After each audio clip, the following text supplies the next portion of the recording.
আজকে আমরা জানব একটি স্ট্রোক পেশেন্টের দৈনন্দিন 10 মিনিটের একটি এক্সারসাইজ রুটিন। 2 মিনিট হাত পায়ের স্ট্রেচিং এক্সারসাইজ করব, 3 মিনিট জয়েন্টের মুভমেন্ট করব, 3 মিনিট ব্যালেন্স প্র্যাকটিস করব এবং 2 মিনিট ব্রিদিং এক্সারসাইজ করব।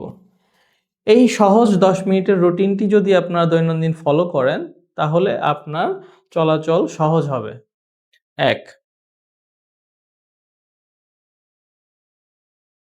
2,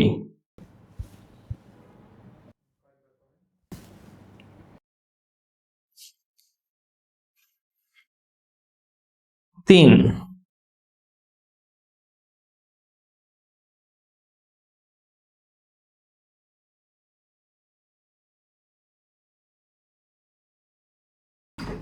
4,